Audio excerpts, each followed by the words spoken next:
આકાશવાણી અમદાવાદ વડોદરા. હવે સાંભળશો બનાસકાંઠા જિલ્લાનો સમાચાર પત્ર. લેખક સૌજી ચૌધરી. બનાસકાંઠા જિલ્લા કલેક્ટર તરીકે મિહિર પટેલ નવનિયુક્ત થતાં આદ્યશક્તિ મા અંબાના દર્શન કરી તેમણે પદભાર સંભાળ્યો હતો. અગાઉ તેઓ અમદાવાદ મ્યુનિસિપલ કોર્પોરેશનમાં ડેપ્યુટી મ્યુનિસિપલ કમિશનર તરીકે ફરજ બજાવતા હતા. સરહદી સુઈગામ તાલુકાના બોરુ ગામે કલેક્ટર મિહિર પટેલની અધ્યક્ષતામાં રાત્રિસભા યોજાઈ હતી, જેમાં તેમણે સરકારની પ્રજાભિમુખ અને કલ્યાણકારી યોજનાઓની અસરકારક રીતે અમલવારી માટે સૂચન આપ્યું હતું. સરહદી વિસ્તારને મુખ્યમંત્રી ભૂપેન્દ્ર પટેલની વધુ એક વિકાસ કામની ભેટ મળી હતી. 32 કરોડ રૂપિયાના ખર્ચે રાહ ચાંગણા લુવાડા બેવટાના માર્ગનું વિસ્તૃતીકરણ કરવામાં આવશે.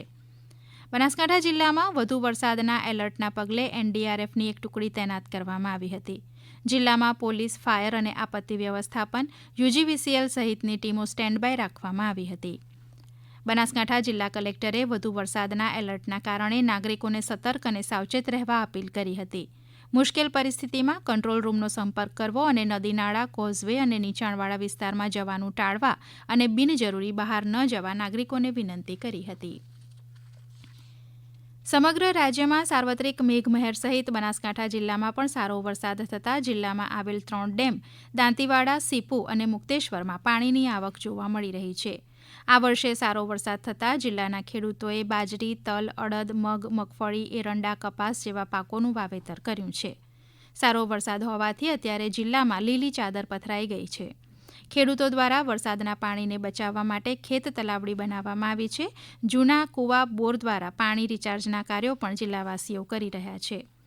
તાજેતરમાં થયેલા ભારે વરસાદે વિરામ લેતા જિલ્લા કલેક્ટરની સૂચનાથી જિલ્લાના વિવિધ રોડ રસ્તાઓનું રિપેરિંગ કામકાજ કરવામાં આવી રહ્યું છે. પાલનપુર, ડીસા, ધાનેરા, ભાભર સહિતની નગરપાલિકાઓ દ્વારા જાહેર રસ્તાઓ, સોસાયટીઓમાં સાફ સફાઈનું કામ હાથ ધરવામાં આવ્યું છે.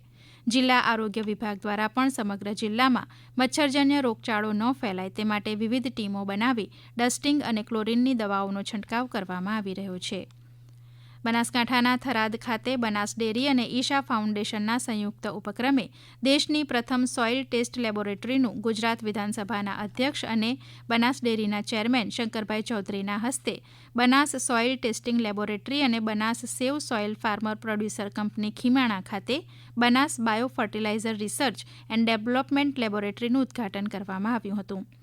આ પ્રસંગે મોટી સંખ્યામાં સ્થાનિક ખેડૂતો ઉપસ્થિત રહ્યા હતા. થરાદમાં બનેલી દેશની એકમાત્ર સોઇલ હેલ્થ લેબોરેટરીનું લોકાર્પણ થતાં આગામી સમયમાં આ લેબોરેટરી બનાસની માટીને જીવંત બનાવવામાં મોટી ભૂમિકા ભજવશે. બનાસકાંઠા જિલ્લાવાસીઓએ સાતમ આઠમના તહેવારની ધામધૂમપૂર્વક ઉજવણી કરી હતી. જન્માષ્ટમીના પવિત્ર તહેવારની વિધાનસભાના અધ્યક્ષે નડાબેટ ખાતે બીએસએફના જવાનો સાથે ઉજવણી કરી હતી અને એક પેડ માં કે નામથી વૃક્ષારોપણ કર્યું હતું. જિલ્લામાં આવેલા કૃષ્ણ મંદિરોને શણગારવામાં આવ્યા હતા. તમામ ગામડાઓમાં પણ કૃષ્ણ જન્મને લઈ રાસ ગરબાના આયોજન થયા હતા. બનાસકાંઠામાં પવિત્ર શ્રાવણ માસની શરૂઆતમાં વિવિધ પૌરાણિક મંદિરોમાં ભક્તો દ્વારા યજ્ઞ પૂજા કરવામાં આવી હતી. દિયોદરના ભેસાણા ગામે આવેલ ગૌશાળા ખાતે ભાગવત સપ્તાહનું આયોજન કરાયું હતું. શ્રાવણ માસના સોમવારે શિવાલયોમાં હર હર ભોલેના નાદ સાંભળવા મળ્યા હતા. શ્રાવણના છેલ્લા સોમવારે સોમવતી અમાસ હોવાથી શિવ મંદિરોમાં યજ્ઞનું આયોજન કરવામાં આવ્યું હતું. જિલ્લામાં બળેવના પર્વની પણ ધામધૂમપૂર્વક ઉજવણી કરાઈ હતી, જેમાં જિલ્લા જેલ ખાતે સજા કાપતા બંદીવાન ભાઈઓને બહેન દ્વારા રાખડી બાંધવા માટેનો કાર્યક્રમ યોજાયો હતો. બળેવના તહેવાર ઉપર જિલ્લાના વિવિધ પૌરાણિક મંદિરોમાં મેળાઓ ભરાયા હતા. આપ સાંભળી રહ્યા હતા બનાસકાંઠા જિલ્લાનું સમાચાર પત્ર. લેખક સૌજી ચૌધરી. પ્રસારણ આકાશવાણીના અમદાવાદ વડોદરા કેન્દ્ર પરથી કરવામાં આવ્યું.